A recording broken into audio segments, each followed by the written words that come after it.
अस्सलाम वालेकुम जी। Vocabulary series की सेकंड वीडियो में आप सबको खुशामदीद। हमने लास्ट वाली वीडियो के अंदर तकरीबन 11 अल्फाज किए थे। आज हम मज़ीद 11 अल्फाज करेंगे। लास्ट वीडियो में मैंने इंट्रोडक्शन आपको दिया था कि वोकैबुलरी कितनी ज़रूरी है। ज़ख़ीरे अल्फाज से आपकी अंडरस्टैंडिंग कंप्रीहेंशन में बेपनाह इजाफ़ा होगा। मुझे उम्मीद है कि आपने आखिरी और पहली वीडियो में जिसमें हमने वोकैबुलरी का आगाज़ किया था वो अच्छी तरह अल्फाज याद कर लिए होंगे। अगर आपने नहीं किए तो आप स्टार्ट कर लें। आपको यकीनन इसमें स्टार्ट में मुश्किल होगी, लेकिन जिस दिन आपके ये 100 वर्ड्स तैयार होंगे उसके बाद आपके लिए आहिस्ता आहिस्ता आहिस्ता ये चीज़ें आसान होना शुरू हो जाएंगी। मज़ीद वक्त ज़ाया किए बगैर आज मज़ीद 11 लफ्ज़ हम जानने की कोशिश करते हैं। पहला लफ्ज़ है जी एब्स्टिनेंट, ABSTINENT, और ये एडजेक्टिव है। एडजेक्टिव में डी साइलेंट होता है हमेशा। ये अभी से आप स्टार्ट करें कि ये लफ्ज़ों के पार्ट्स ऑफ स्पीच के मुताबिक वो कहाँ फॉल करते हैं वो आपने याद करना है। शुरू में थोड़ा सा मुश्किल होगा, फिर आहिस्ता आहिस्ता आसान हो जाएगा। एब्स्टिनेंट का मतलब होता है वॉलंटरली नॉट डूइंग समथिंग, कोई ऐसी चीज़ जो प्लेजरेबल है। मसलन वाइन आप ड्रिंक करते हैं, खुदा न खास्ता कबाहत है एक, या स्मोकिंग, ये प्लेजर्स में शामिल होती है। ऐसी चीज़ों से परहेज़ करने को हम कहते हैं एब्स्टिनेंट, और जो शख्स परहेज़ करता है उसको हम कहते हैं एब्स्टेनर। अब एब्स्टेनर इसका नाउन है। अगला लफ्ज़ है एब्स्ट्रैक्ट, ABSTRACT। अगेन एडजेक्टिव है। एब्स्ट्रैक्ट का मतलब होता है थ्योरेटिकल, इम्पर्सनल, ज़हनी, ख्याली, तजरीदी।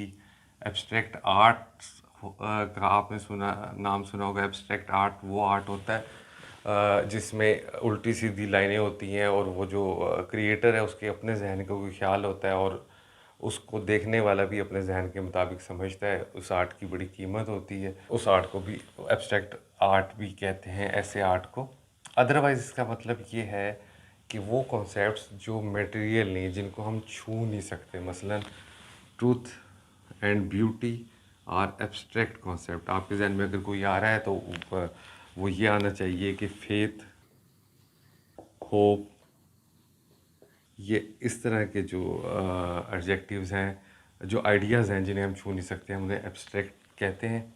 अब एक और फ्रेज़ देखें, अगर एब्स्ट्रैक्ट का मतलब ये है तो इस तरह भी इस्तेमाल होता है, एन एब्स्ट्रैक्ट ऑफ स्पीच।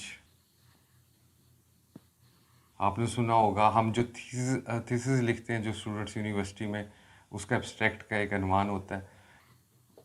देखें ये लफ्ज़ है एडजेक्टिव के तौर पे जब इस्तेमाल होगा तो इसका मतलब ये होगा जो अभी हमने पढ़ा है, और जब ये नाउन के तौर पे इस्तेमाल होगा तो इसका मतलब होगा खुलासा, पार्ट, इक़्तिबास, इंट्रोडक्शन। अगला लफ्ज़ आते हैं जी एब्स्ट्रूस, ABSTRUCE। एडजेक्टिव है। इसको कहते हैं ऐसी चीज़ को जो हार्ड टू अंडरस्टैंड हो, मुश्किल हो, पेचीदा हो। उर्दू में इसके लिए वो लफ्ज़ भी इस्तेमाल होता है दकीक, कैंची वाला काफ।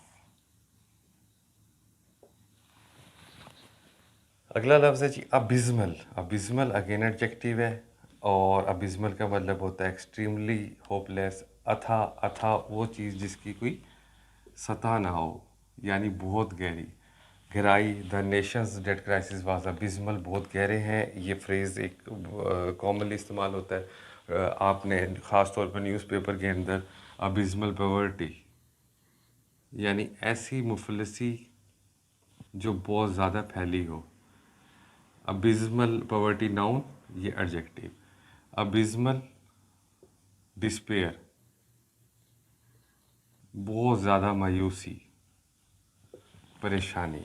अगला लफ्ज़ है जी ऑक्लेट। ऑक्लेट का मतलब होता है अवार्ड एंड ऑनर। ये अमूमन कोई ऐसा टीम वर्क के तौर पे प्लूरल सेंस में इस्तेमाल होता है। अगर कोई डांसर्स ग्रुप ने, एक टीम ने जीता है तो हम कहेंगे the group of dancer received an accolade. Accost, accost verb है। एकॉस्ट वर्ब है और इसका मतलब है to approach and speak to someone aggressively. एक बात याद रखिएगा, हमेशा वर्ब का मानी जब लिखा जाएगा तो उससे पहले टू आ जाएगा, क्योंकि ये एक्शन में आएगा। अच्छा जी, इसका मतलब इसका फ़िक्रा अगर आप बनाना चाहें तो Sonia chopped the stranger. Sonia कहीं जा रही थी, रास्ते में उसे किसी स्ट्रेंजर ने छेड़ा, उसे एकॉस्ट किया, एकॉस्टेड सेकंड फॉर्म। तो उसने उसके साथ बड़ा बुरा सलूक किया। एक बात बहुत छोटी सी बात है जो ये देखकर याद आ गई कि आपने कभी कम्पिटिटिव एग्ज़ाम में कॉन्ट्रैक्शन यूज़ नहीं करनी। कॉन्ट्रैक्शन का मतलब होता है बेसिकली ही इज़ की शॉर्ट फॉर्म है, जैसे डोंट की लॉन्ग फॉर्म डू नॉट है। आपने कॉन्ट्रैक्शन नहीं करनी, ये कॉन्ट्रैक्टेड फॉर्म इस्तेमाल नहीं करनी, इसका ख्याल रखिएगा। अब मज़ीद हम अल्फाज करते हैं आज के। अगला लफ्ज़ है जी असरबिक, ACERBIC, एडजेक्टिव है। इसका मतलब होता है बीटर, सोर, स्वीयर। ये अमूमन कमेंट्स के हवाले के साथ, कमेंट्स के हवाले इस्तेमाल होता है acerbic comments. Nadeem said silently when his teacher cut acerbic comments, जो उसके टीचर ने असरबिक कमेंट शदीद तनकीद की। शदीद तनकीद से मुराद इसमें नेगेटिव तनकीद है, तो उसने सर्वी कमेंट्स पास किए। अगला लफ्ज़ है जी एक्वियस। एक्वियस वर्ब है तो सेकंड फॉर्म भी होगी और टू से भी शुरू होगा।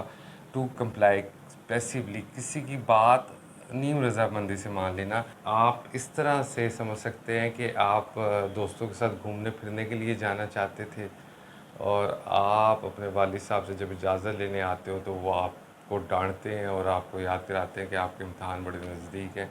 तो ये एक्वियस, आप उनकी डिसीजन मानने जो मानोगे वो एक्शन एक्वियस होगा, नीम रजामंदी से मानोगे। आप कंप्लाई करोगे बट पैसिवली करोगे। ही एक्वियस द अरेंजमेंट्स। ये जब सेकंड फॉर्म आएगी तो इसके साथ ईडी लग जाएगा। लफ्ज़ है जी एक्रिड, ACRID, एडजेक्टिव है। इसका मतलब होता है harsh, like, acid. The chili, chutney, we had at the party, ये हैड ईट के मानों में इस्तेमाल हुआ है। Third form, we had at the party had an acrid taste. जो हमने चिली खाई थी पार्टी में, वो चिली का टेस्ट क्या था? एक्रिड था।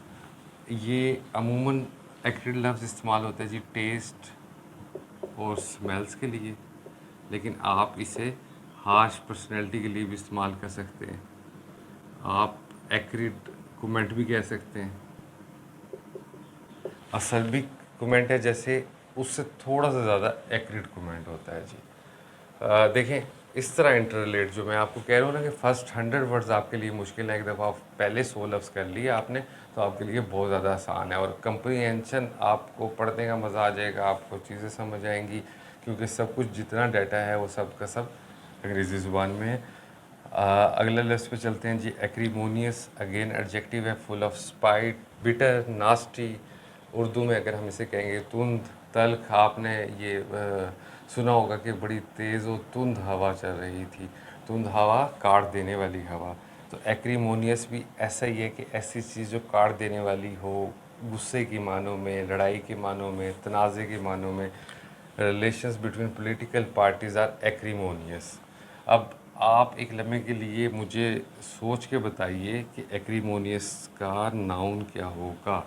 आपने इसको ऐसे लेके चलना है जैसे हमने लास्ट टाइम पढ़ा था कि एबॉर्ट का नाउन एबॉर्शन, इसी तरह एक्रीमोनियस का नाउन एक्रीमनी।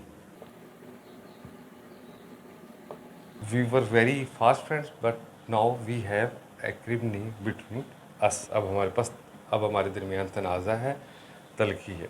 अगला लफ्ज़ है जी और आखिरी लफ्ज़ है आज के पार्ट का, एक्यूमन। एक्यूमन नाउन होता है। एक्यूमन कहते हैं कीननेस ऑफ जजमेंट को, मेंटल शार्पनेस को, होशियार आदमी को। होशियार ज़्यादातर ये बिज़नेस के हवाले से, वेल्थ के हवाले से इस्तेमाल होता है। आप कह सकते हो he has a lot of business acumen. ये कहा जाता है कि मलिक रियाज के पास बिज़नेस एक्यूमन बेइंतहा है क्योंकि उसने अपनी दौलत को बड़ी जल्दी कई गुना, कई 100 गुना, कई हज़ार गुना इजाफ़ा कर लिए। अपना ढेर सारा ख्याल रखिएगा, इन लफ्ज़ों को याद करने की कोशिश कीजिएगा, दोहराइएगा। ये 3 से 4 माह की एक्सरसाइज बनती है, लेकिन इस 3 से 4 माह की एक्सरसाइज का फ़ायदा आप अगले आने वाले कई बरसों उठाएंगे।